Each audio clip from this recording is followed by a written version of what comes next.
for question.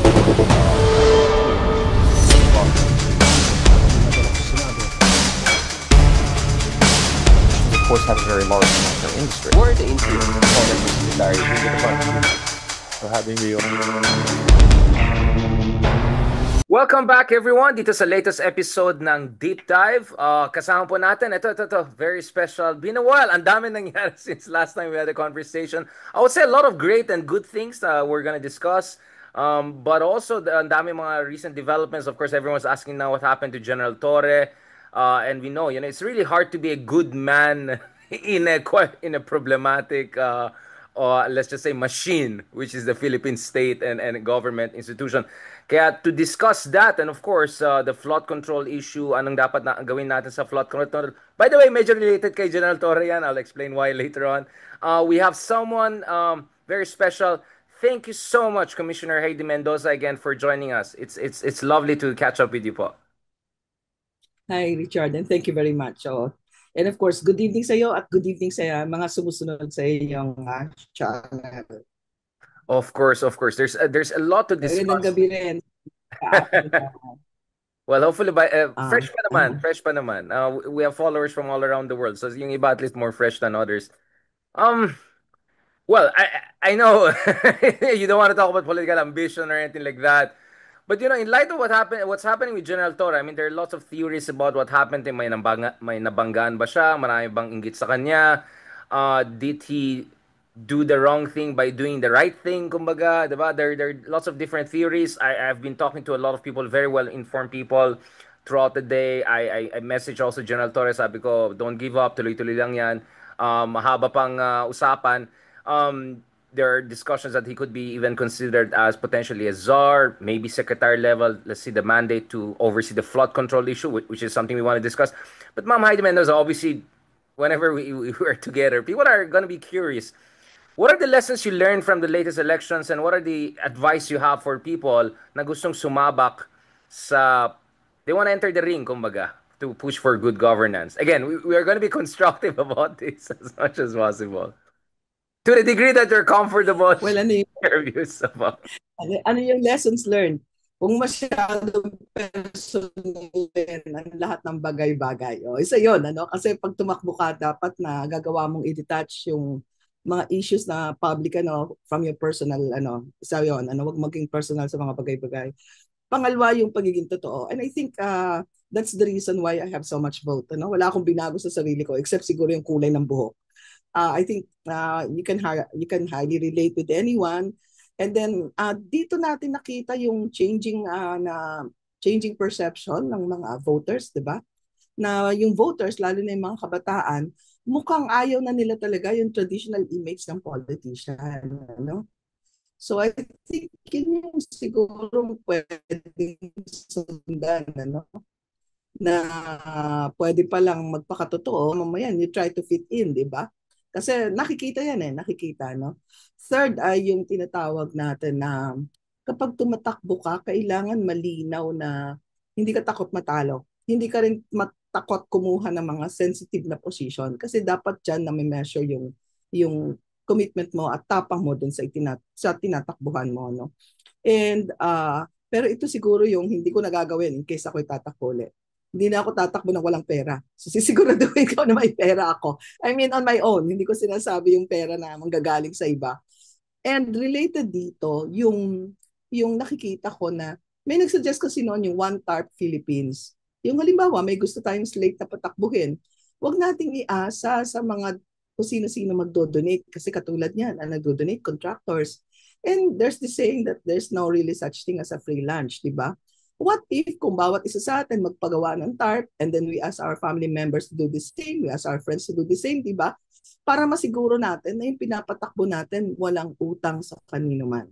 So yan ang ibig ko sabihin when I say, kung tatakbo man ako sa 2028, I'll make sure na meron akong pera na hindi galing sa alam kong sisingilin ako. So sana maitakbo natin yung sinimulan natin nitong nakaraang eleksyon na tumakbo tayo at ang maraming mamamayan nakisabay nagpagawa ng tarpaulin. Richard, you may have heard that story na tricycle driver nag-ambag ng 40 pesos.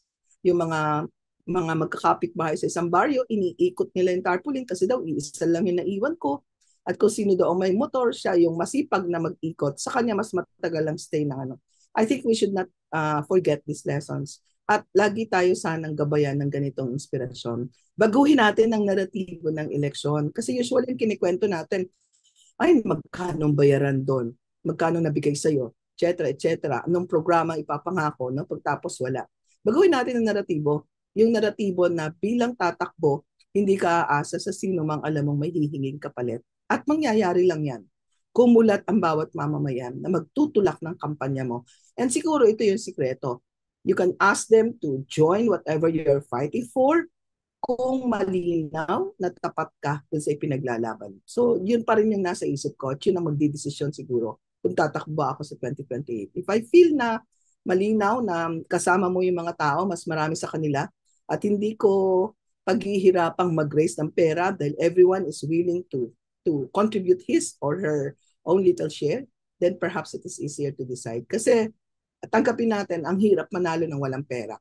Recently, may mga interview, di ba? Hindi ko na nga lang masabi. Nung tumakbo ko, hirap na hirap ako makakuha na You want to mag-interview. discuss no, let's discuss that, Ma'am Heidi Mendoza, because I want to go back also dun sa good stuff kasi you did better than a lot of big superstars, Sure. actors, etc. Before pag-usapan natin si Wawawi or even Manny Pacquiao and the rest. Although I put Manny Pacquiao in a different category in a more sympathetic way. Let's talk about this. Yung sinasabi ni Mayor Vico Soto, because I know Vico. I've listened to him very carefully. I attended one of his campaign trails. Meron siyang galit. You could see na may hugot siya kasi he has been target of mga hakot na rallies, disinformation, lalo nung nag-start siya doon sa yung infrastructure projects diyan sa Pasig, including yung City Hall projects. So he has been really at the receiving end of this. So feeling ko talagang frustrated siya when nalaman niya, okay, hindi ko kontrolado yung mga troll farms, hindi ko kontrolado yung hakot. Pero sana naman yung iba na medyo journalist ang tingin sa kanila, wag naman kayo mag-contribute dito sa enabling culture na yan. So again, we're not here to name names, some of the people involved, even my colleagues. I don't want to talk about this. Some people accused rather.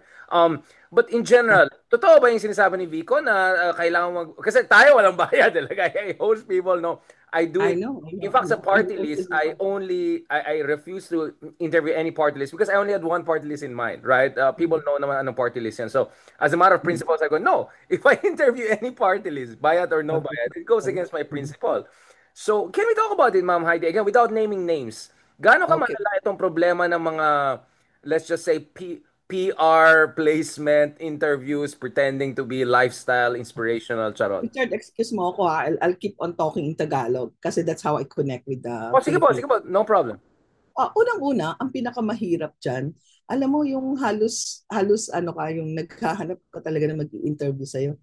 Alam mo Richard, kahit mga radio station, na pumunta kunyari ako sa isang bayan and then makikipag-connect kami doon sa radio station, sasabihin nila, sorry ko, kailangan may bayad at least 10,000. Totoo yun, 10,000, di ba? Well, ako parang, grabe naman. Pero pag may kailangan kayo sa mga issue, kapag may kailangan kayong interviewin, di ba? Kung kulitin niyo ako para akong public official, di ba? Gigisingin ako ng alas 6, gigisingin ako ng oras. Pero pag ako'y nangangailangan ng interview, kailangan ko magbayad. I'm not saying na lahat sila. Marami talaga na nag-i-interview pa rin sa akin kahit wala akong pambayad. Second, nangarap din ako ma-interview ng mga tinatawag nating the likes of Jessica Soho, Karen Davila, yan, mga ganyan, ano, tsaka sina Corina Sanchez. Pero hindi ako na-interview, not even once, di ba? Nitong kumampanya ako. Pero in fairness to them, na-interview naman nila ako on my previous, while I was the commissioner, ano? At ang pinakamasakit nito, Christian, ganito, di kinakarin mo na Richard magsalita, po. Like, hindi naman kami kamukha ni Christian. I'm just kidding. Go ahead, go ahead, go ahead. sorry, kasi ako, senior moment, No, no, no. Richard, Please go ahead, alam mo, yeah. sorry, kinakarir mo na nagsasalita ka, nagpapaliwanag ka sa mga bagay-bagay, pumupunta ka sa maraming station, minsan 10:30 ng gabi, pinapatulan mo, di ba, kahit gabi na. Pagkatapos, habang nakikinig ka ng commercial break, ang ipapatugtog yung commercial ng mga paid advertisement ng mga senator. Ang sakit-sakit sa bangs, di ba? Parang ang sakit sa loob mo na here you are talking about the issues of the day At talagang naghihirap ka na pumunta sa mga station kahit gabi na. And all of a sudden, ang commercial is the paid advertisement of those senators na wala lang, tahimik lang sila. Feeling ko lang talaga, I am not accusing anyone. Pero nung sinabi talaga ni Vico yon, talagang sinabi ko, kahit napasabihin natin hindi binabayaran, napakalaking tulong kasi kung mas mabibigyan mo ng boses yung mga ganitong mga sabihin na natin kandidato na walang masyadong pera pero malinaw ang paninindigan ano lalong-lalo na dun sa mga printed wala talaga akong kalaban-laban dahil magkano yung pa-print, di ba? O yung Pero placement. natutuwa naman ako, Richard, dahil merong mga private citizen na tumutulong. Like halimbawa, there's a group of retired COA employees na sinabing, ma'am, kami na ho ang bahalang magbayad dito. So what I'm saying is, mahirap tumakbo ng walang pera, mahirap din tumakbo ng walang kaibigan sa media. Yun din yung aking na. And yet, no, by the way, obviously, wala akong disagreement whatsoever. Tama yan. Kaya ang makinarya ang pinag-usapan natin. You need mobilization, makinarya.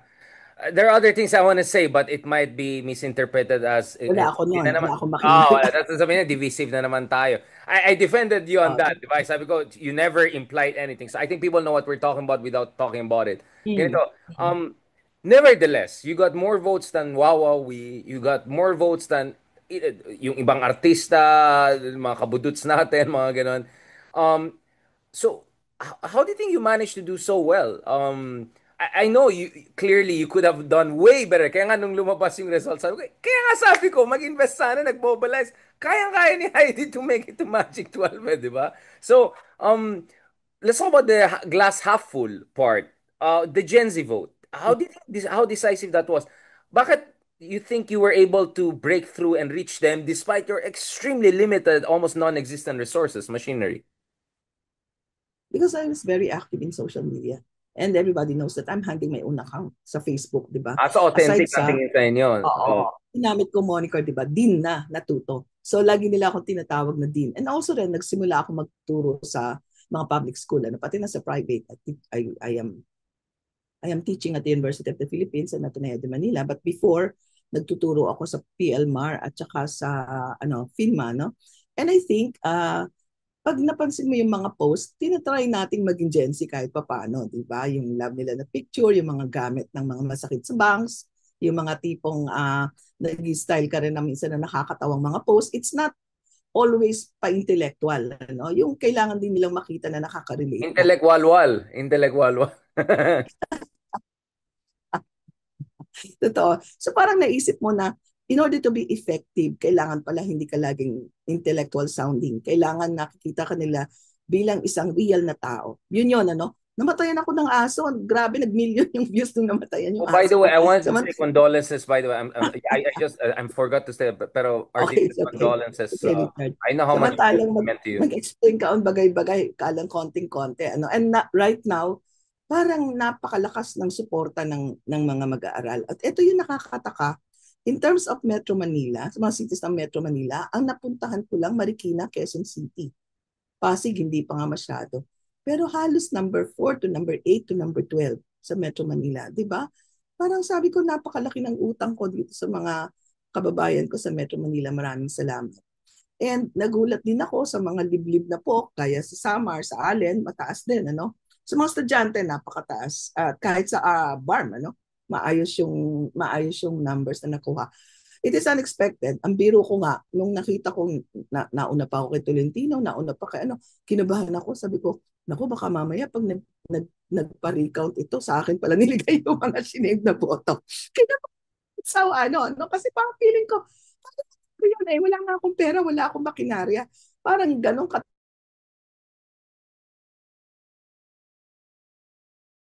hindi yung ko na parang hindi ako until now ang dami nagpapapicture, ang dami nagpapabate, which is the problem, minsan pagod na pagod ka na, pwede ko bang magpabate? O yan, napakadami niyan.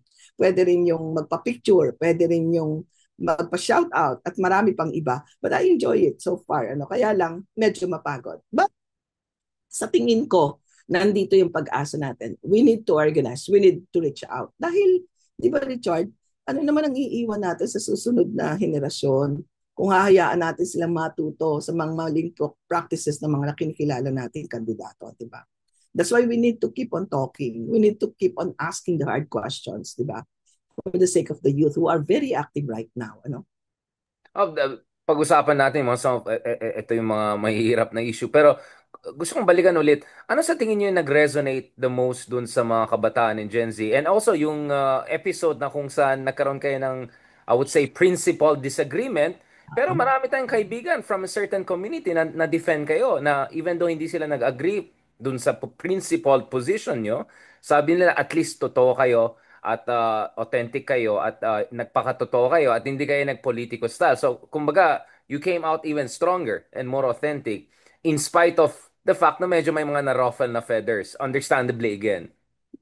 Pero it was a risk na tinake ko Kasi akala ko talaga It hindi was ako a big tama. risk. Oo. Absolutely. Ang laking risk. Pero tinignan ko yung numbers, you will be surprised. Mas dumami yung followers, right after that. Pero doon marami akong natutunan.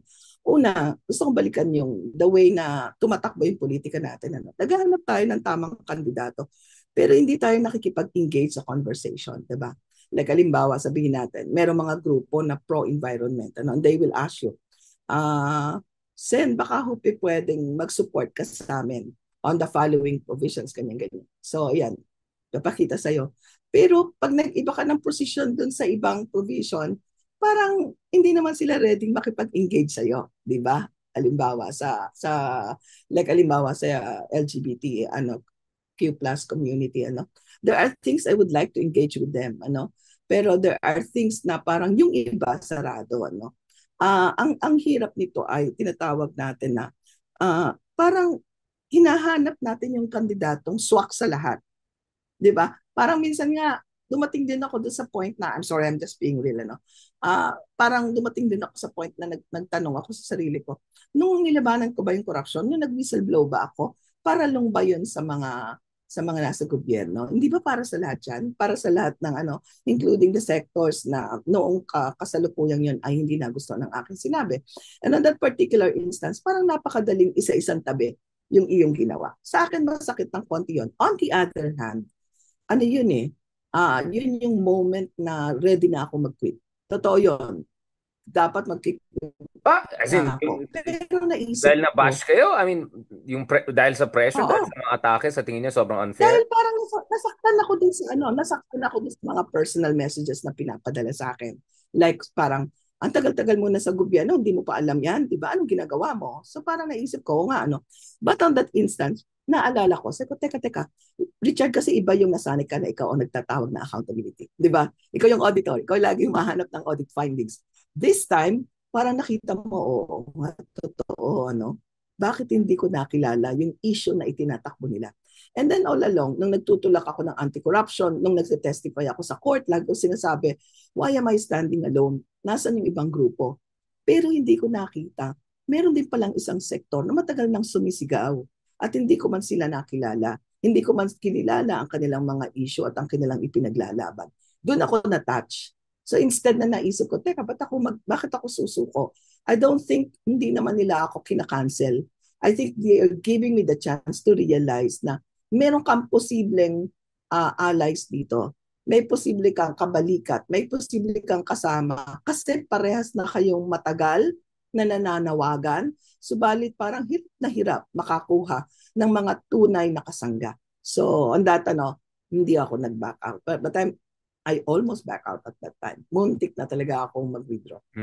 So, Salamat. salamat Salamat sa dun kanila. sa honesty niyo kasi medyo nag-iisip din ako, medyo mahirap yung position niyo po in a sense that kasi parang cancel culture ang nangyari kaagad eh. Ayoko lang yung Oo. I mean, naintindihan ko yung sa ibang grupo kasi Please stop. parang ito yung identity politics to eh, di ba? So parang existential issue sa kanila yung isang bagay. So kung hindi ka sang-ayon sa kanila or hindi ka medyo tumapat dun sa mga gusto nila, parang baliwala na lahat ng ginawa mo. At yun yung ganyang maximalist na pag-iisip. Naintindihan ko, pero hindi ako nag-agree. Kaya hindi tayo magkakaroon ng pagbabago kung 100% ng gusto mo sa bawat kandidato or kandidato na gusto mong suportahan. Having said that, Ma'am Mendoza, I mean, accountant po kayo. So, if we were to do accounting, ano po yung parang Goldilocks or median position na pwede niyo makuha as a progressive or a good governance candidate kung saan sana matuwa lahat even if lahat hindi nila makuha 100% yung gusto nila. Kasi kasama yan sa voter maturity eh.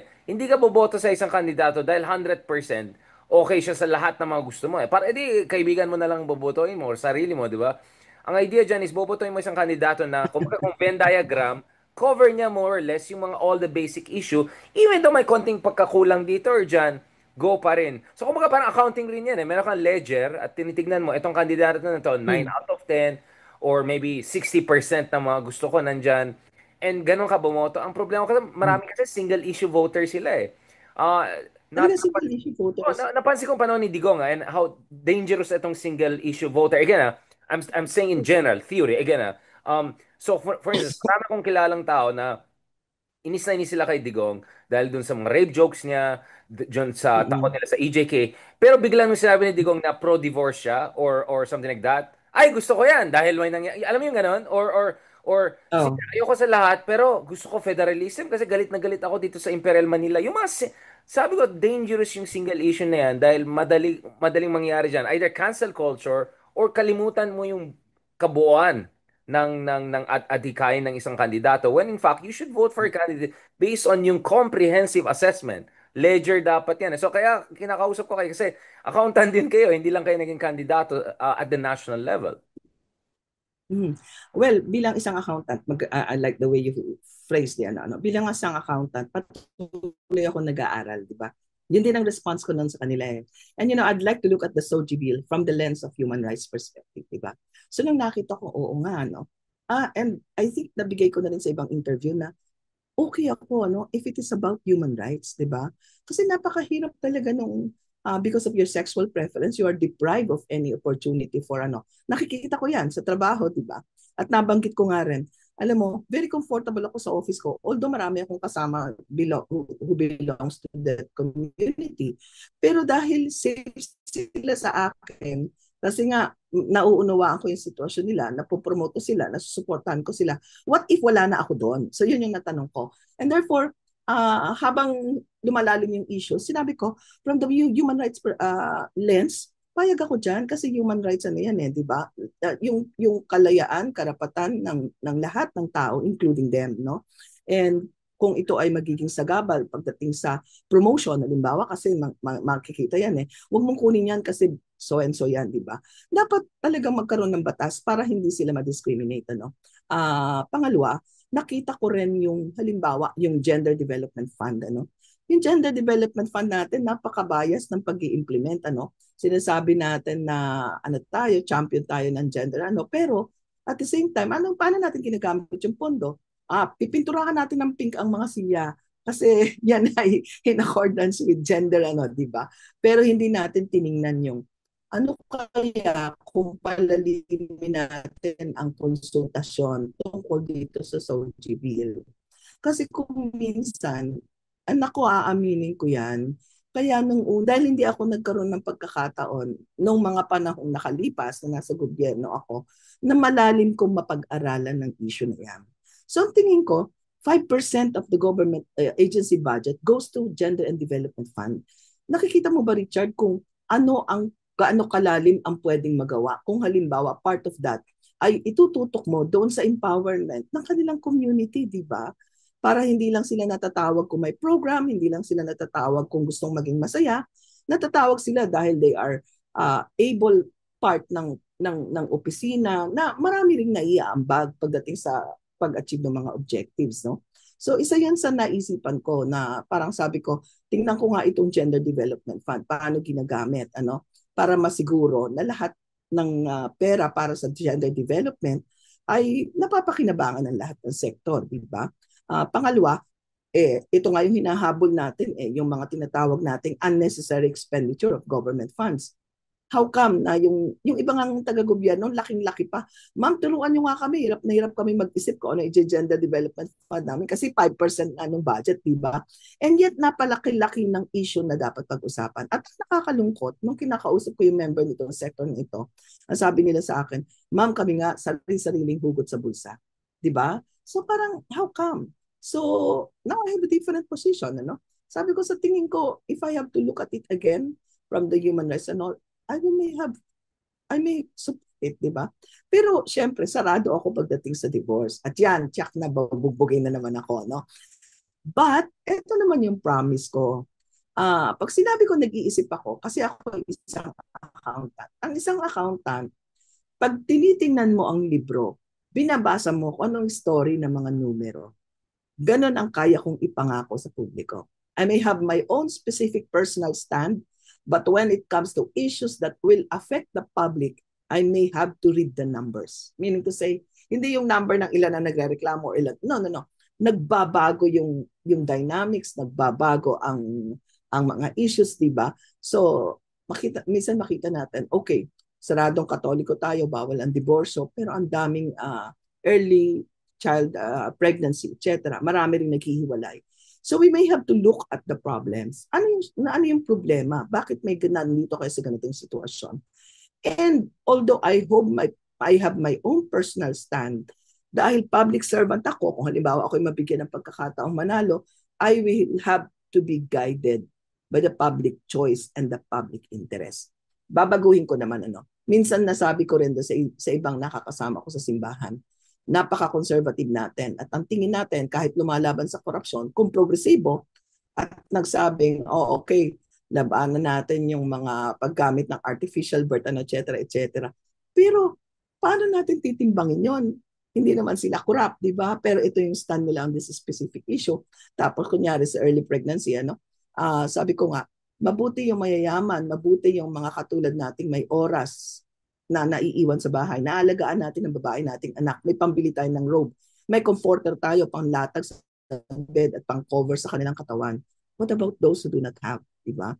Paano mo i-expect na turuan ng isang labanderang nanay ang kanyang anak na i-cover mo yung katawan mo, huwag kang lumabas ng ganyan? Yun yung reality na meron siya. So this is exactly what I'm saying. Sasabihin niya na konserbatibo ako, na ako, pero once I become public official, kung ako'y ma-elect, I can promise you, marunong ako magbasa ng numero dahil accountant ako, nag-aaral ako. And I will always decide on the basis of the public interest and the current reality. Kailangan kasi hindi natin sinasali yung ating personal views. Gising ako dyan, mulat ako dyan. Mahalaga yan kasi nakita natin, although medyo iba yung konteksto, in the case kunyari ni President Biden na isang Katoliko, no? Kaibigan ni Pope Francis, nag-usap sila parati. Nung sinuport niya some of itong mga issues na medyo, sabihin natin na hindi comfortable sa isang standard Catholic position, ang basically sinabi ni Biden na is, iba yung medyo Kantian. Public exercise of reason ko sa private exercise of aking values. Diba? So, hiwalay ko yan. So, bilang isang senador or presidente, itong position ko dahil ito yung constitutional order natin, pluralistic system tayo, inclusive system. Pero sasabihin ko rin bilang isang Katoliko, hindi ako 100% na comfortable yan. So, meron tayong mga presidents sa mga world leaders na Katoliko, quite conservative, pero bumoto sa mga polisiya na parang medyo labag dun sa mga basic principles ng kanilang faith, but nevertheless kumbaga they squared the circle, no, or na synchronize sila yan. At the same time meron din tayong actually ginawa niyo rin yun. Naalala ko last year may nakausap kaming head of state to sa Europe at ito ay sa gitna ng giyera sa Gaza. At sasabihin ko na lang to summarize it, may mga disagreements kami dun sa policy ng bansa na yan pagdating sa conflict na yan. Dahil itong bansa na yan ay sinasabi ay their rules-based order, human rights, international law. At sa tingin ko parang hindi nagre-reflect sa foreign policy. Alam mo sinabi nung chancellor? Ano sinabi niya basically, I'm willing to have that conversation. So kumbaga, kahit hindi tayo nasa the same wavelength ngayon, I'm willing to have that conversation. Ganon siya. So I felt sometimes dapat ganon din tayo. Either agree to disagree or at least agree tayo to disagree now pero bukas tayo sa conversation and engagement over time. So sa tingin ko, pasok na pasok yung sinasabi nyo when I compare it to the head of state of some of these biggest democracies in the world. I mean, hindi ko na kailangan pangalanan yung iba.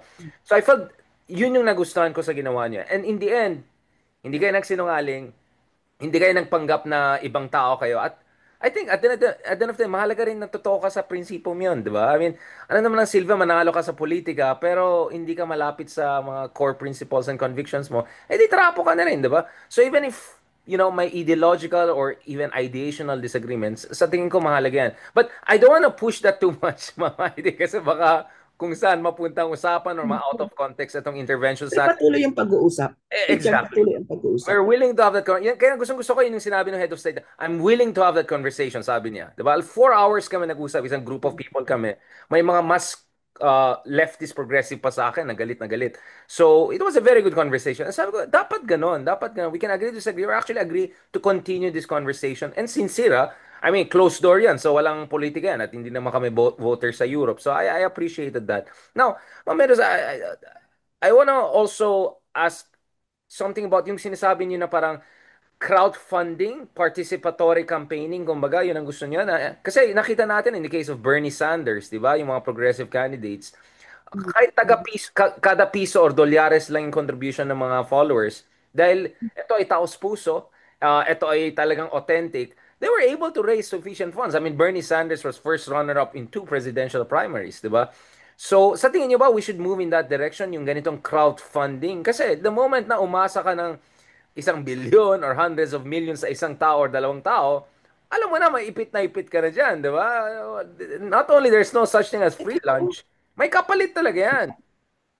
oo, totoo. At nasimulan na natin, di ba? Yung sabi ko nga, alam mo, may mga ibang estudyante na nagkakat ng tarpaulin, binibili nila na uncut kasi mura siya, di ba? So, pinuputol-putol nila, tumutulong sila. Ibig sabihin, wala silang pantulong na pera, pero nagdo-donate sila ng effort. Kaya lang, Richard, may magandang pag-uusapan. Yung election law ba natin, naka-fit niyan. Di ba? Una, meron kang deed of donation na gagawin. Yung deed of donation mo, pipirmahan, inonotarize. Diyos ko Lord, sabi ko nga, kung nagbigay ng 50 pesos, kung magbigay ng 40, ang panotarize mo 1,000, di ba? Or 100 pag mura-mura yung attorney, di ba? And second, sa takot ng tao, di ba takot yung mga ordinary Pilipino, I don't know kung na ano mo sila, usually sasabihin nila, ay bakit po ako pupunta sa abogado? Ay bakit po ako pipirma? Di ba? So, gusto kong O pag-usapan yan. natatakot Kung kung ano-anong pipirmahin nila, mamaya lagot oo, sila, di ba? Yeah, correct. exactly. Oo, ang ating itutulak ay crowdfunding, which is really what I'm looking at. Kasi nga, with all these issues na binigyan ng contractor ng ganito kalaking pera, gusto ko sabihin, tingnan natin yung batas ng eleksyon, di ba? Maganda nga yun. Gawin natin crowdsourcing, pero ibagay din natin yung ating election laws, yung, hindi naman ito election laws, yung campaign finance law ng COMELEC, Kasi, aminin man natin o hindi, it is a source of corruption. So we have to look extensively at the campaign finance law. Correct. I mean, well, as we speak nga, meron tayong nalalaman ng mga well, hindi lang contractor, may mga senador daw na di umano kumukuha ng campaign financing from contractor. So clearly may ano yan, conflict of interest at binuking din ng COMELEC the other day. So pag-usapan natin yan, Ma'am Heidi, let's go to the issue of the flood control issue and all. Again, as we speak, there are conversation that actually General Torre might end up in some capacity overseeing investigations with the flood control. I don't know kung flood control czar ang binibigay sa kanya.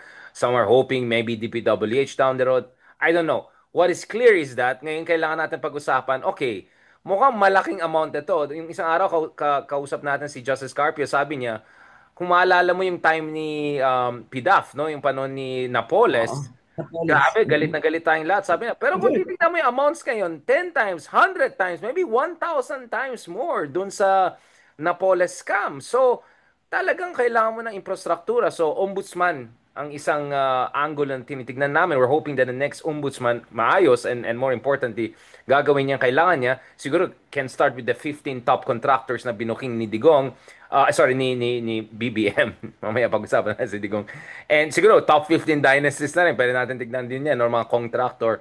Pero sinabi ni Senator Soto na siguro kailangan din natin ng Independent People's Commission. Although other guests like Attorney Falsis on this show naman sabi niya they're concerns with mandate or empowered ba yan or performative ba yan. So ano sa tingin niyo yung best alchemy formula ng combination ng mga iba't ibang mga investigative body na pwede tumingin sa issue nito? And before even going to that, ngayon tinitignan ng tao yung COA kasi may mga reports or allegations na yung mga iba nasa COA, yung asawa nila, biglang yumayaman kung ano na nangyari. So, hindi lang pala contractor, kuwang tractor na rin daw, di ba? So, uh, may bago na tayong kuwang tractor. So, anong gagawin natin ngayon? Okay, una muna. bago tayo magkandaan sa init ng ulo at saka sa mga lahat ng mainit na usapan, tingnan natin yung sistema, di ba? Sabi ko, ang kakaiba kasi ngayon na expose na yung oversight agency somehow or oversight function compromised, di ba? Congress is doing its own oversight, right? The ombudsman also, the commission on audit also, di ba? At kung meron tayong gagawin na third party, may oversight yan. If we're looking for an effective oversight, ang una ko sasabihin ay ito, balikan muna natin yung commission on audit. Gusto natin na effective yung audit. Simulan natin sa budget. Ang budget namin, pumipila din kami na magmamakaawa sa Kongreso. I'll give you a particular example. Nung ako yung commissioner, a lot of times sa budget hearing, merong mga closed door conversation. And usually, hindi ako isasali. Commissioner Mendoza, you stay. Di ba? So, hindi ako kasali sa ganun. Because they know exactly how I, di ba? Ngayon, so ito yung usapan na pag-uusapan nyo yung budget. And Richard, meron ka proposed na program kung saan mo gagamitin yan.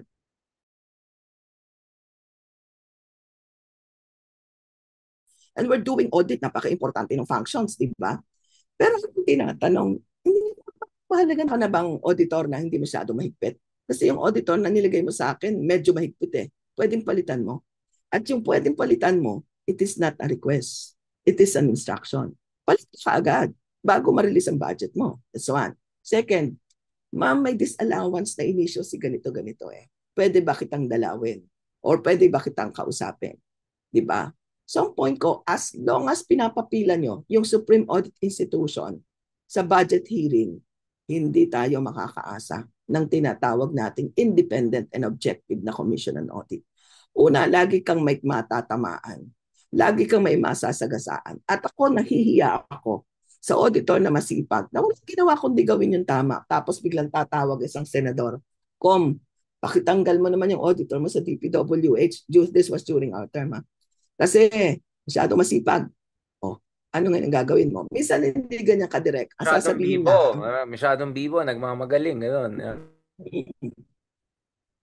Minsan hindi ganyan. Ang sasabihin lang, pwede bang ilipat mo ng kaaway ko? Laging tumutulong. Ibig sabihin, yung mga findings niya, ginagamit ng kaaway niya sa politika. O di ba? So, merong mga talagang blatant na sasabihin sa'yo, ilipat mo. Masyadong masipag. So sa akin, alisin natin yan. Nag-propose kami noon pa, yung tinatawag naming audit fees. At nagpakita rin kami ng computation kung paano. Yung 1% of the government budget, aalisin mo yung mga tinatawag nating automatic appropriation. Kahit man lang makover yung tinatawag nating cost of audit ng COA para hindi kami pumipila. In that case, talagang bitayin na natin kung sino pang magnakaw sa COA. Kasi hindi mo na kailangan i-compromise yung Richard, pagdating sa confirmation, ang tatapang nilang magsabing conflict of interest yan. Gusto ko sabing, hello, hindi niyo po ba nalaman yan during the commission on appointment hearing? Di ho ba putok na putok yung balitang yan? Di ho ba maraming information dyan? Di ho ba kung paano nagawa ng ilang senator na mag-imbestiga ng mga bagay-bagay na gusto nilang imbestigahan? May dokumento at information. Pagdating po sa confirmation, anong nangyayari? Kailangan mong manuhan lahat dyan. Mamanuhan mo yung part ng CA ng House, mamanuhan mo yung part ng CA ng Congress. And believe me, pagdating doon sa manuhan, lahat ng klaseng pabor pwede niyong pag-usapan. And I'll be very frank dahil yan ang character ko. Ako, maswerte ako. Unang hirit ko pa lang sa Congress, eto kwentuhan ng totoo ha. Sabi sa akin, magstay ka lang dyan until 6. Pag walang lumapit, pwede ka nang umuwi. So, nandun ako sa hall, nakatapat ako sa Our Lady of Fatima na state na sa imahe ng Our Lady of Fatima. Dasal ako ng dasal. Biglang 6:00 na, wala pang nalapit. So, umuwi na ako. Dito ako sa Marikina, pababa ako ng Batasan Road. May tumawag. Andito ka pa sa within the ng house. Siyempre, hindi mo sasabihin wala ka na, di ba? At nandito pa. Pwedeng bumalik ka. And that's it. Nung pababalikin na ako, at kabado na ako kasi wala akong kayang i-compromise eh. Alam mo, may tinawagan akong congressman at sinabi ko sa kanya, kailangan ko po ng tulong. Wala ho akong kayang i-compromise. At ang tanging alam ko lang, magrosaryo. Ito giveaway, itong congressman na to mahilig magrosaryo. So ang sabi niya, halika Hides, sagot na kita. And siya yung nagpunta sa akin, daladala niya ako doon sa hall ng ano, lahat ng ano, inikutan namin at ang sabi niya, sagot ko to and I pass sa committee ng Congress. Pagdating sa Senate, yan ang mahirap. Kasi at that time, kapafile namin ng audit report ng PDAF. 'Di ba? Ito yung tipong kung ano-anong hinanap at kung ano-anong hinihingi, halos imposibleng ibigay. Ang worst, and let me tell this story, para talagang alam kung gaano kahirap. Nagbayad daw ba ako ng tax during the time na nandun ako sa ADB? Richard, Oh, mari-research mo yan. wow. So, iano Exempted, kanila. Oh, exempted, wow. Yeah, para yes, silang diplomat. exempted, Yeah. yeah, exempted sa payment ng tax ang ang ADB employee. But at that time, hindi pa yan malinaw. Later on pa, nung humingi sila ng clarification sa BIR, kay Kim Enares. So, anong nangyari? Wala akong pera, Richard. Ang babayaran ko kulang-kulang 1 million. Nangutang ako sa ka-office mate ko. Oh, wow. Nag-put up So, kami ng siningilan kayo oh, wow. ito ko nga. Nag-put up kami ng fund na andun ako nakaharap sa isang senador habang yung kaibigan ko dala-dala yung cheque, nagbayad sa BIR, and then dinala sa akin sa Senado. So nandun pa ako sa cubicle ng particular na senator at ang sabi ko sa kanya, ay nandito na po yung staff ko, nakapagbayad na po kami. At that time, ang dala lang namin yung OR ng payment. Oo. Sabi nitong senator sa akin, ibigay sa akin yan. Sabi ko, Your Honor, wala po akong kopya. Problemahin yung second copy at naibigay mo naman sa akin. Anong ginawa niya? Right after that, ang press release niya, yun daw tagapagbantay ng COA, hindi nagbayad ng tax. And the only proof na nailabas ko is the paid copy of my check. Di ba yung check mo sa BIR, babalik sa'yo yon. Correct, And correct. that's the only document. Di ba parang sa akin, sobra naman panggigipit ito. Nagbayad ka na. Was that Wala ka lang. harassment? I mean, this was harassment. You were being harassed. Yeah, exactly. Let's call it for what it is. Kaya nung last day ko ng confirmation, isa na lang sinabi ko, sabi ng senador sa akin, gusto mo bang ma-confirm?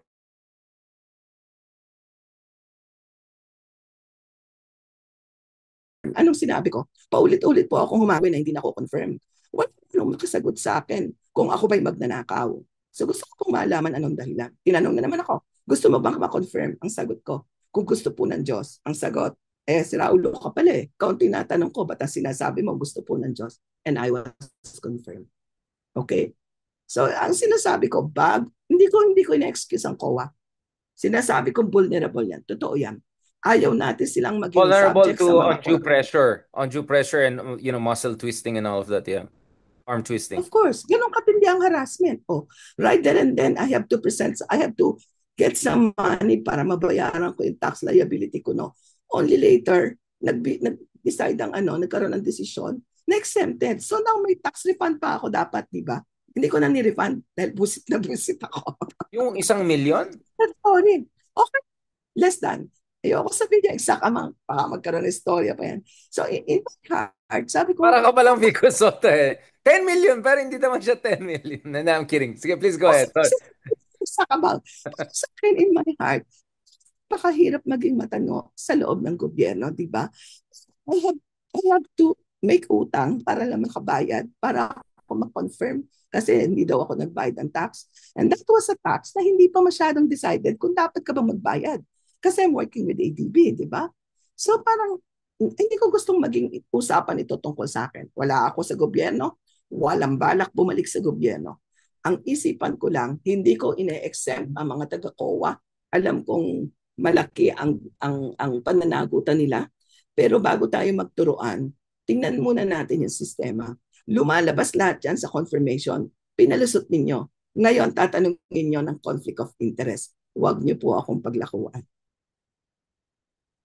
So, that raises a question. Paano ma-shield yung mga COA members from undue, hindi na lang natin sabihin on influence, undue pressure? Ano kaya mga guardrails? Meron ba tayong examples in Sweden kung saan galing ang ombudsman concept, a lot of this? I mean, are there best practices we can adopt or should we discuss at all?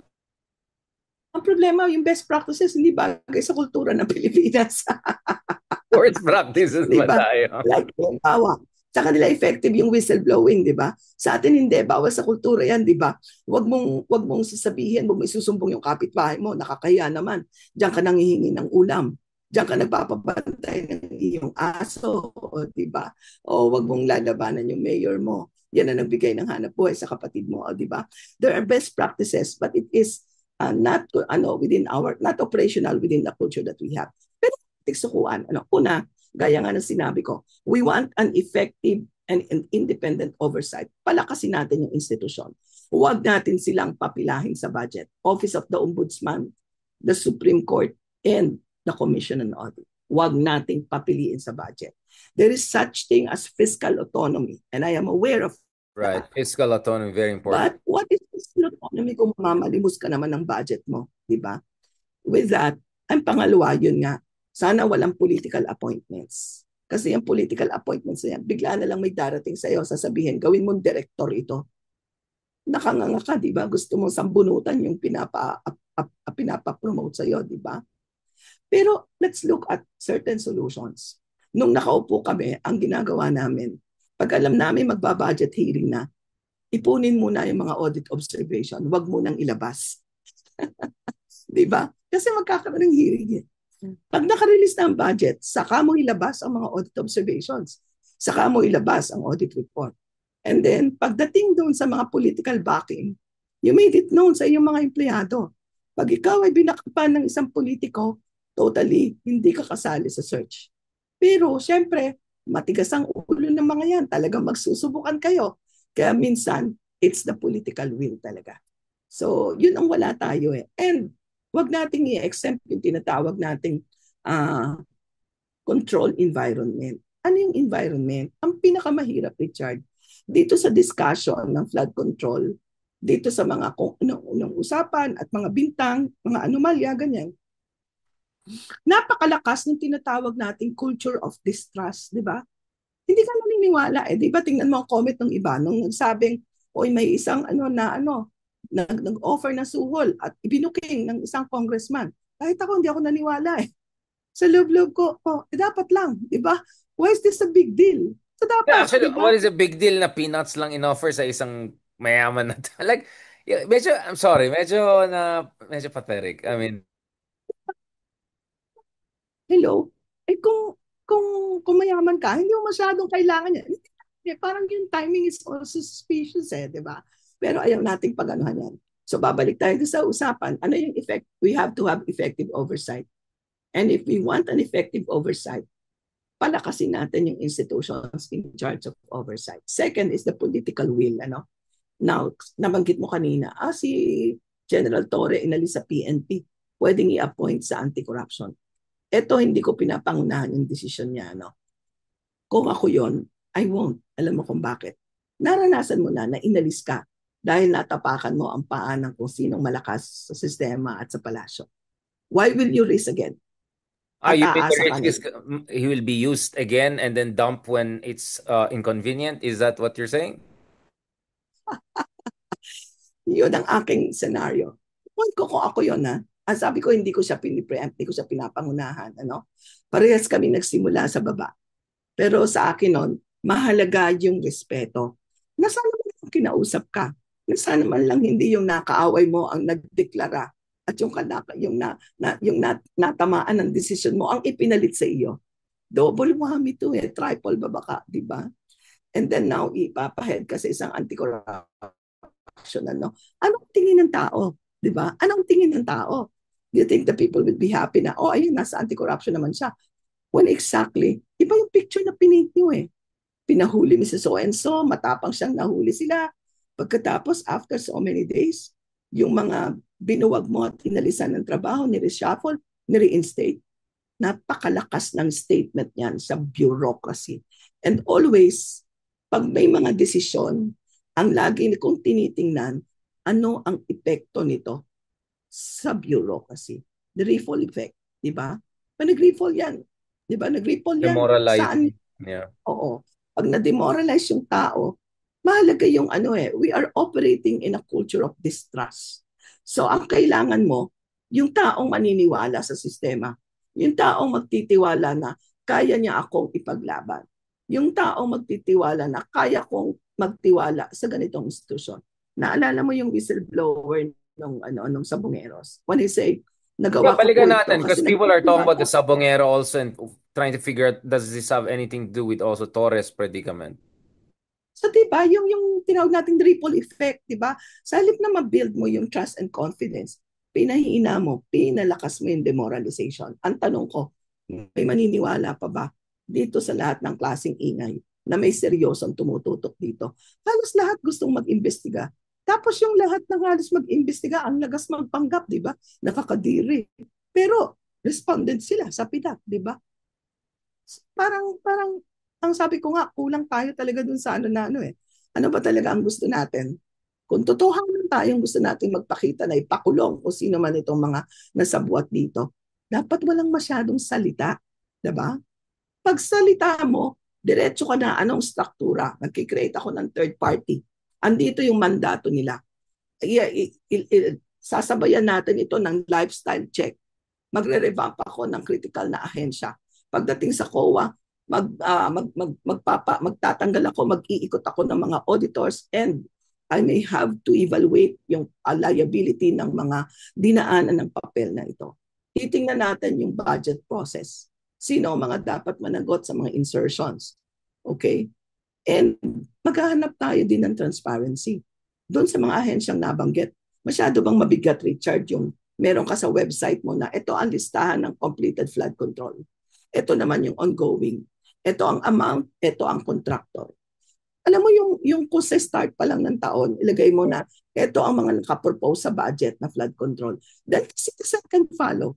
Bakit yung maliit na yun? Wala tayong gagastusin doon. Bakit hindi magawa? So, napakalakas ng ingay pero talagang hindi kapani-paniwala. Sorry for that. No, no, no. I mean, hindi lang yun. Ang dami mga hipokrito, nakakadiri daw ang corruption, di ba? Convicted pa nga yung iba.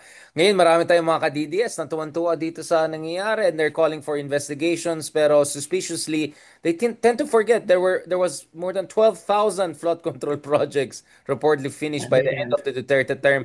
Yung iba naman kaibigan natin, champion ng good governance pero wala rin sinasabi at all about the time of Digong. So, marami tayong mga questionable. In fact, ito yung Philippine Daily Inquirer column ko today. Ang tawag ko dyan, political hijack. Di ba?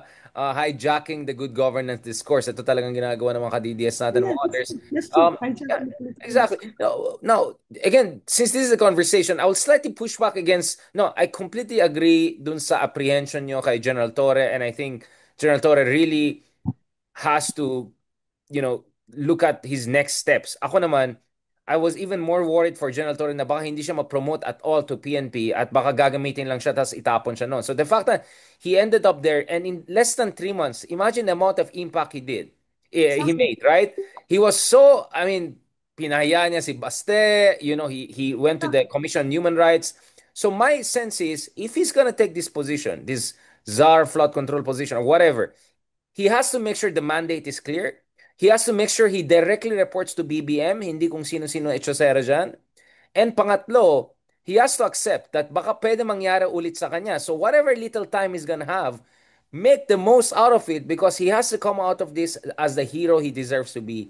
And then good luck na lang sa 2028. I think many people will support him if he also makes the move in the same way people will support you, Ma'am Heidi, if you make a move. But ang point ko dito is this is it may seem like a Sisyphean challenge na paulit-ulit tapos wala napuntahan. But we have no choice. We have to do that. And who knows, baka he could become a phoenix. Kasi ngayon, sinasabi ng mga ka-DTS, ito yung Icarus na masyado siyang mayabang tuloy na sunog. But actually, well, last time I checked, hindi siya yung ma-archive sa ICC or hindi ma-extradition sa US. So, number one. Number two, no matter what happens, he has already made a name. He has achieved more in his few months at the helm of PNP than many of his peers, some would say. But more than that, for me, he has to stay in this race and fight the good fight dahil kailangan talaga natin ng inspiration, Ma'am Heidi. I mean, nakakadiri talaga yung nangyari ngayon na nagmamalinis yung ba. Yung isa na nga, dating DPWH secretary, ay nagmamaganda ngayon. Parang, hello, ikaw nga, dahil mong project, anong ginawa mo? Tapos nalaman ko pa, binigyan pa ng PhD nung panahon ni Danny Concepcion sa UP. Ibang klase naman to mga ka-DDS natin ng mga kaibigan. Umayos-ayos naman kayo dyan. Exactly. Exactly. But Richard, sometimes fighting a good fight is stepping out of government. I did that in 2005. Umalis talaga ako. Kasi you cannot fight the system within habang nasa loob ka. Out of respect, ito yung lagi ko sinasabi, out of respect, magre-resign na lang ako kasi hindi ko na kayang igalang yung nasa taas ko. And that's exactly what I did in 2005. Diba? Hindi ko naman sinasabing ito yung gawin. Kasi alam mo yun, baka alam mo ba yung concept na may suka sa dami ng sumasawsaw, nadidilute at nadudumihan na rin. Diba? Parang ganun. So, baka mamaya I get it. But, my worry is, sa dami inggit at galit kay Torre, Nick. I rather have him stay in the government because I'm worried, to be honest, anong gagawin sa kanya if, For protection. Yeah. yeah, I'll be brutally honest. I think he should stay as long as he can because ang daming galit sa kanya from all corners. Hindi ko So I'm nakita just being yun. practical. Yeah, I'm just being brutally practical and I think he deserves to be there. And mahiya naman si BBM. Ito na nga lang yung matino niya tsaka medyo sikat na ano, di ba? He has to keep the guy. He has to keep the guy. So that's where I'm coming from. But I completely agree with you. Eyes wide open, General Torre. Basically, ganun. Whatever you're gonna choose next, eyes wide open. And please continue to harness public support kasi andito pa naman yung public support sa kanya. Last point, Ma'am Heidi. So anong dapat gagawin ng civil society groups, mga concerned people? Kasi my number one concern was people will be so obsessed with flood control, makakalimutan nila yung, by the way, hindi lang naman flood control ng infrastructure project. Paano naman yung mga eskwela, bridges, walls, ano? Like, my worry is magkakaroon tayo ng myopic obsession, not only longitudinally, oy, paano naman yung 12,000 projects ni Digong, but also in terms of, horizon, like, horizontally, what are the other infrastructure projects na dapat titignan natin? So what is your take? What should we do? Dahil, ano ba, bibingka strategy ba? From below pressure, from above reform? What do you think should be the way forward, Ma'am Heidi? Well, una, ang hahanapin ko pa rin yung political will ng presidente. Tone at the top, di ba? The tone at the top Okay, is so what is very so sorry, so for important. cutting. The reason I am sensitive with political will is I kept on hearing during Digong, right? And it's a mystify. Okay, how do we create political incentive Okay. sa mga walang iyang politiko na yan to do their job? Okay, I'll use a much more ADB language. Kailangan makita nila na matapang talaga yung ano, at talaga seryoso siya. Heads will roll, di ba? And yun, ano, magpakulong ka. Tingnan natin to. You're talking about ombudsman, kung sinong i-appoint, ano. And we're talking of COA. Di ba sabi ko, kapag nag-create tayo ng investigating committee sa level ng Senate, sa level ng Congress, tapos natawa ko, sabi nila, oo, kasi we can come up with the report and the report will be submitted to the ombudsman. Para sa akin, talaga, inaasahan nyo na ganyang katagal? Putok na putok sa issue, di ba, Richard? We need a strategy for this. Hindi na pwede yung mag-hearing muna sa Senate, mag-hearing muna sa Congress, and then saka tayo magpapa-investiga, dadalhin natin yung report sa Ombudsman. What we need is a joint investigation, di ba? A joint investigation ng Senado at saka, hindi Senado, a joint investigation ng COA at Ombudsman. Kung pwede nandun na rin ng NBI, maraming instances sa buhay ko na nasa COA ko, meron yung dalaga pa ako, meron yung commissioner na ako, na nagkaroon ng joint investigation, kasamang NBI, kasama ang COA, kasama ang ombudsman, para pag tapos nila, pag sulat nila ng report, ready na talaga for filing, di ba? And then lagyan ng presidential pressure. O, eto, may special ng presidente na talagang tapusin natin ito within this. And then may public disclosure. Ito, kinakasuhan natin, ganito, ito yung timeline, ito yung ano. So, tutok sa iyo, di ba? On the other hand, on the preventive side, yung open BICAM mahalaga yan. Kasi everything starts with the budget. BICAM, yeah. Yung budget, hawak ng contractor, ibibigay sa, kung yung congressman, hawak ng contractor at nasa kanila na yung budget. Alam mo yung malupit dito? Maraming nagsasabi sa akin, nagkikwento, ma'am, ano gawin mo? Contractor na ang may dala ng SARO, ipapakita sa'yo. Auditor, ito na po yung SARO. Para baka sort of saying, huwag ka nang mag-ingay dyan. Ito na yung fund. Ito na sa akin na iaawal. Siyempre, kung auditor ka, natahimik lang, mababa lang yung position mo, naririnig mong malakas din siya sa commissioner mo, anong gagawin mo? Wala ka nang imik, di ba? So sa atin, ayaw mo nang gamitin yung political will, tone at the top na lang. And second, yung open BICAM. Okay, open BICAM, hindi lang open BICAM kasi hindi makakasabay yung mamamayan eh. Kailangan klarong-klaro yung mga posting, yung mga disclosure ng mga ahensya. nabanggit ko na kanina, no? Kung gusto natin bantayan halimbawa yung yung tinatawag nating barangay roads, ano? Marami yan, pero marami din ghost project diyan. Halimbawa, himayin natin yung budget. Ito ginawa sa isang town sa Iloilo. Sa bakuran ng simbahan, nilagay nila ang mga ganito, ang mga sumusunod, ang internal revenue allotment. Nandun yung mga barangay captain na makaka-receive nun. Nandun yung mga project. Alam mo, ang lakas ng effect nun eh.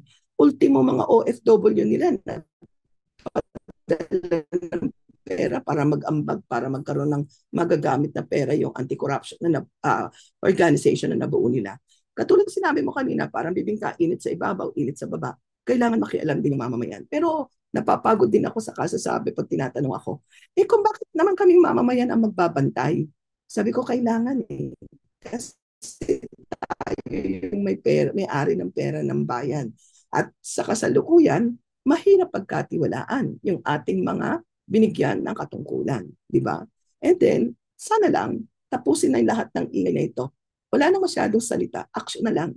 Makakita tayo ng masampulan man lang. I'm sure, pag nakapagpasample ng makukulong, definitely magkakaroon ng konting change. Now, saka natin pag-uusapan yung mga systemic changes na pinaplano natin. Katulad ng sinabi ko nga, let's make the oversight agencies independent enough na wag pumila sa budget. Let us take a look at how do we select the heads of these agencies. And then siguro yung appointment watch, di ba? Noon may appointment watch eh. And then meron ding bantay lansangan noon, di ba? Prof. Cielo is of course suggesting open contract. Maganda rin yung bantay lansangan kung saan yung mga NGO, yung mga local groups, nagfo-form sila ng maliliit na circle ng mga volunteers at sila ngayon na nagbabantay sa pagpapagawa ng mga kalsada para hindi lang flood control. At ang pinakamabisa dito, kung sino yung apektado, yun ang gawin mong miyembro ng grupo. Kasi yan yung maingay at yun yung willing may gawin. Kasi naghahanap talaga sila ng resulta sa project na para sa kanila.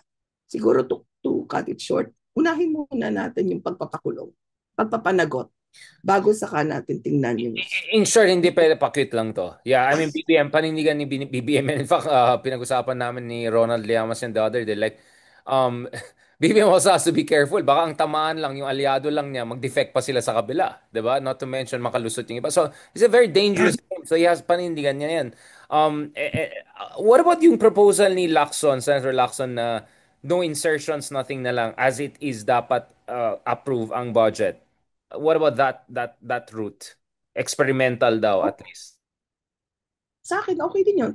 Pero sabi ko nga, kung bukas na yung budget ng sa tao, mahirapan na silang mag-insert kasi wala silang pakinabang eh, di ba? So, kaya lang yun lang. Meron tayong mga project na hindi natin magagawa just because bawal yung insertion, di ba? Well, we are of course operating on the na talagang ginagamit sa tama yung insertion. Pero as it is right now, alam naman natin na based on the empirical evidence, I think we have to minimize insertions, right?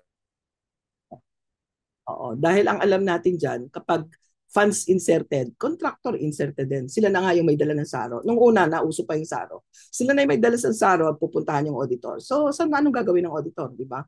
Hindi ko naman sila ipinagtatanggol. Sabi ko talagang meron ding susceptibility, kaya ayusin natin yung sistema. Pero naghahanap talaga tayo ng seryosong papakulong. On the other hand, ang tanong talaga dito, yung sa tinatawag nating third-party committee. Paano tayo aasa? Di ba?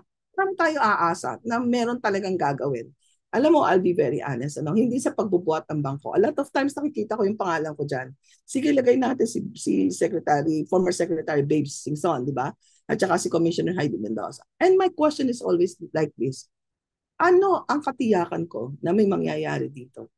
Or gagawin din lang kayong deodorizer ng lahat ng proyektong. Parang kayo, reputation launderer kayo, parang ganun yan. Exactly.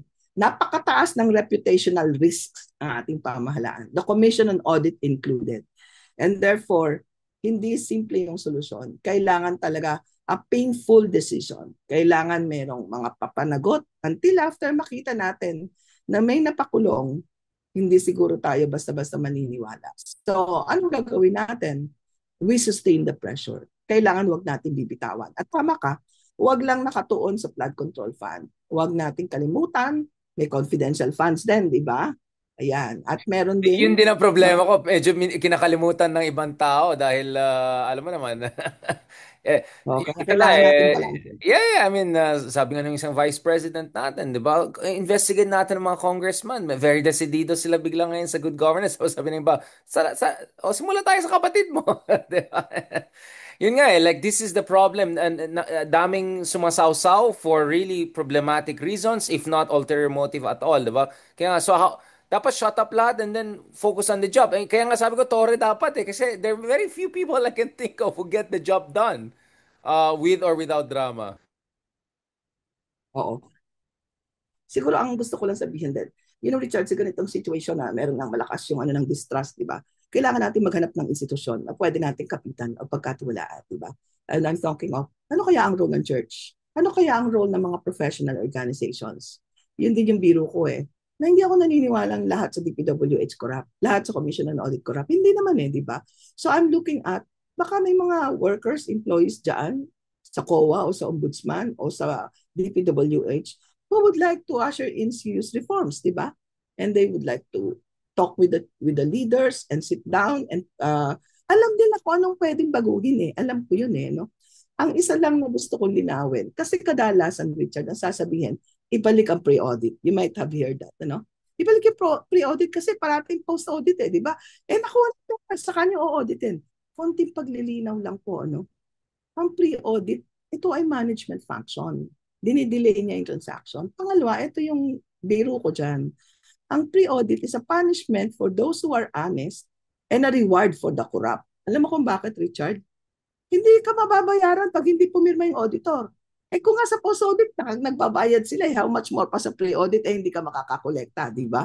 So sa pre-audit, pag submit ng papel para papirmahan, may attach ng sobre. Ito ba yung gusto natin?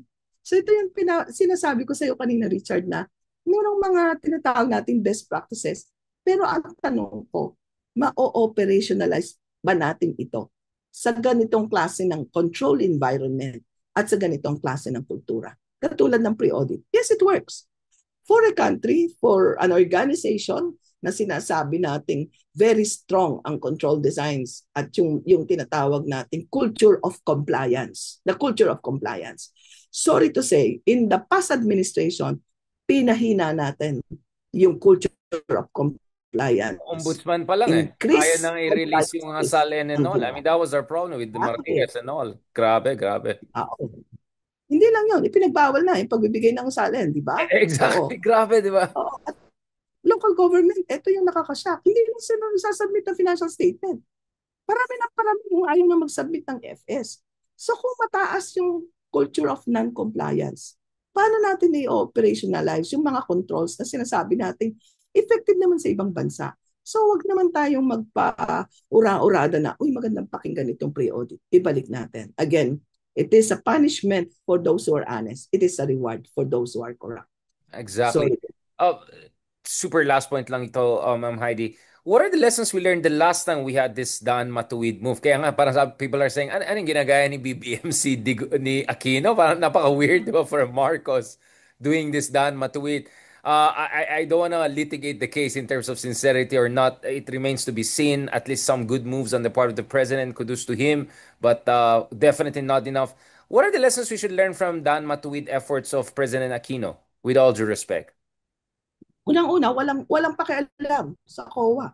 Never akong tinawagan na, oy, bitawan mo to, oy, ano to. Never, wala talaga, no? Walang pakialaman. And that's the DAP issue, may DAP issue pa noon, Walang pakialaman. That's one. Second, isa sa kailangan nating yung suporta yung pagtutulungan ng mga oversight agencies. Mataas yung Ombudsman Morales, Chair Grace Tan, di ba, sa COA, sa BIR, di ba? You have the right people on board. Sabihin na lang natin, maayos yung qualification ng mga tao na in-appoint, di ba? Pangatlo, Kim Henares maybe as next ombudsman? Yes. Pangatlo, may kaibigan ako nag-apply. Hindi ko masabi. I know may kaibigan ko. I just thought maybe you have some people in mind already for the next ombudsman since Yeah. But of course, Of course, Kim Henares is also good. And pangatlo, yung support ng business, ano. Ito yung panahon na kailangan namin yun. Kasi kailangan namin hindi laging pinubugbog eh, di ba? So, with the backing ng civil society, business, yung mga nasa loob ng gobyerno na patuloy lang sa serbisyo, nagkakaroon ng lakas ng loob, di ba, na magpatuloy. And seryoso yung purging nun eh. Nagkaroon din ng mga lifestyle check sa mga ibang engineers, ganon, di ba? At walang masyadong, yun nga ang bilin ko, walang masyadong bilin in terms of, oy ito, tantanan mo, etc. Wala siyang pakialam. You do your own thing, no? Yun nga. So, yun ang tingin ko. And siguro, ang kulang lang doon sa tuwid na daan, yung information dissemination sa community. Right, They right. lack that. Kaya hindi masyado. Ano ngayon ang nanalo? Yung disinformation. And I think yun yung problema natin ngayon. Ang That's very, nanalo ng that's very disinformation. interesting kasi Ronald Llamas working Ah, at sa political affairs of Pinoy, yun din ang sabi niya, yun ang problema, hindi niya alam ng tao anong mga magandang ginagawa namin. Sabi ko, kaya nga, kasalanan mo, ikaw yung political affairs secretary, dapat inayos mo. Ito, pero sabi, hindi kami nag-usap ha. oh, and then muntik may sasabihin ni Ronald, ayoko na magsalita, baka may mabanggaan ako. So, tinatrabaho mo yan, Pero dapat totoo yan, di siguraduhin ba? mo, malaman ng taong ginagawa yung tama. Oo. At saka, ano yun, pag ini-invite, kapag kailangan interviewin ng COA, nandun ako, nandun si Chair, nandun si Commissioner Joe, yung talagang lumalabas ka para magpaliwanag, di ba? At ito pa yon, pag may mga budget hearing or may congressional hearing, nandun ang leaders ng COA. Hindi mo pinapabayaan yung auditor na sumasagot, di ba? So ito yun eh, the leadership, the tone at the top, and then the overall culture of compliance and risk awareness, 'di ba? Mataas. Oo. Nakabantay kasi yung palang programa mo daang matuwid eh. So kailangan babantayan mo 'yan kasi yung bang anytime na merong maikulay diyan, bubulusok yung iyong programa, 'di ba? That's what you have Babe Singson as DPWH. May masabi ka pa ba? At ito ikikwento ko lang kasi sorry Please, Richard, please, baka please. hindi makwento sa iba. Alam mo, at that time, tawang-tawa ko. First time daw na pumunta si Secretary Babes, nagpa-meeting siya. And yun ang government, sana yung pag-meeting may kainan. Ordinary yan, may kainan. Di excited ka, may kainan. Ano? And then, excited na yung mga tao, naghihintay ng ilabas yung kakainin. Biglang humugot ng sandwich si Secretary Babes. Nagsimulang buksan yung napkin at Ilocano ba yan si Singson? Is he also Singson? seryoso to, seryoso to. Tanangin mo siya. Yeah, yeah, I Sabi know. ko, Maraming oh, galit sa kanya dun eh. Kasi yun nga, he's very austere, if I can put it that way. Yeah. oh, pero Richard, it was the first time na narinig kong sabihin ng contractor, Ma'am, ako mismo excited sumali sa project ng gobyerno. If you hear that, that's a lot of assurance, di ba? So, the right person in the right job, di ba? Doing his right thing. The president not meddling in terms of critical decisions and the independence of the oversight institutions. Yung support ng simbahan at ng business, walang simbahan, magkaaway sila noon, ng business ano, di ba? Pero yun nga, sabi ko, dapat ngayon bumababa, hinihimay, binabarya yung impormasyon tungkol sa ginagawa ng gobyerno. Yun ang naging sakit ng tuwid na daan ng nakalipas na administrasyon. No, And hindi ko alam na sinabi ni Ronald John. Sorry, hindi naman kami nag-usap. I appreciate it. Kaya nga si Ronald ang binubuli namin the other day dun sa isang show namin. Sabi ko, ay, ikaw ang Poliga-FX. Kaya dapat inayos mo yan. Sabi ko, gusto mong sagutin yan. Bakit ka? But anyway, on that note, no, as I said, I've been transparent about what I felt yung mga kakulangan ng all administration, including the Aquino administration. But in fairness, what I really remember from my cohorts and peers is that masarap daw magtrabaho. I mean, people felt proud to work for the administration. I'm talking about truly the best and brightest Filipinos, right? These were people who were fresh graduates from Oxbridge, from Ivy League schools, coming back from Singapore. And that was the last time I heard that, na masarap magtrabaho for government. Now, most of these people are outside the country again. So, yun din eh. You want to attract the best and brightest and well-intentioned people. But to do that, you have to give them Yan, Richard. Totoo yun, Richard. In fact, at that time, it was the first time na naka-recruit kami ng mga taga-SGB, taga-iba-ibang auditing firms, di ba? Dati-dati, mag-aabang ka lang ng mga hindi pumasa sa screening nila. Nag-a-apply sila sa COA, di ba? Nung panahon na yun. So, masaya-masaya ako. Talagang parang taas noon na naglilingkod ka sa matapat na gobyerno. Masaya, masaya yung feeling. Ngayon, kabaliktad ang lahat. Sorry. And napakahirap ibalik, napakahirap baguhin. Oh, I might say something else. I'll keep it at that. Baka may sasabihin tayo. Thank you so much, former Commissioner I'm Heidi sorry, basta Mendoza. napasag yung boses No, ko. no, no, no. I'm sorry actually napatagal yung discussion natin pero mahalaga kasi yung mga kwento niyo eh. Binibigyan niyo ng konteksto etong mga issue na ito. Madali kasi magsabi na itong XYZ ang gagawin natin. Pero iba talaga kung meron kang life story, may lived experience ka, di ba? May concrete experience ka, mga karanasan na pwede mo sabihin na ito yung basihan ng sinasabi ko. Ito yung basihan ng ating rekomendasyon. And having said that, ako personally, I still hope General Torre will take up a good position and I hope we just hindi lang tayo umasa sa isang tao or dalawang tao. Dapat talaga bibingka effort on all fronts. Tuloy-tuloy tayo and hopefully Ma'am Heidi Mendoza, you're hindi ka napagod. I know how frustrating it could be being in your position, being an advocate of good governance. Grabe nag-effort talaga kayo last elections. All I can say is maybe you don't feel it, but us from the outside, nakikita namin na sobrang grabing daming tao nagmamahal sa inyo. In fact, yun din ang sinabi ko kay General Torre kanina. I know minsan nakakadismaya, nakakadepress, ang daming sources of frustration, nakakainis, but never forget na ang daming sumusuporta sa inyo. Kayo po ay kampiyon ng yung tunay na pagbabago at magandang pagbabago na hinahanap ng ating taong bayan. So sana hindi kayo mapagod at sana tuloy-tuloy itong mga diskurso natin as we chart our way hopefully to a better administration and governance come 2028 and beyond. On that note, thank you very much, Ma'am Heidi Mendoza. Is there anything in particular people should abangan nila? Is there a forum? Is there a writing? Is there a project you're doing that people should check on and to be abreast with your advocacies? Later on na lang siguro, isa na lang siguro, Richard. Opo, Siguro gusto ko yung hamunin yung mamamayan. Ngayon natin ipakita yung pagmamahal natin kay General Torre, ano? correct. Na kailangan ipakita, maramdaman ng mga sumagasa sa kanya na maraming nagmamahal kay General Torre. So, kasama ng pasasalamat at pagmamahal ng buong bayan. Saludo para kay General Torre. And of course, Richard, maraming salamat at salamat sa lahat ng nakikinig. Magandang gabi. Magandang gabi po. I stand with General Torre, no? No, I mean, congratulations to the new PNP chief, but I stand with also General Torre. Let's hope that things move in the right direction. And maraming salamat, Ma'am Heidi Mendoza. Don't give up. Tuloy-tuloy lang yan. And believe me, you're inspiring a lot of people, including yours truly. Maraming salamat. God bless and talk to you soon.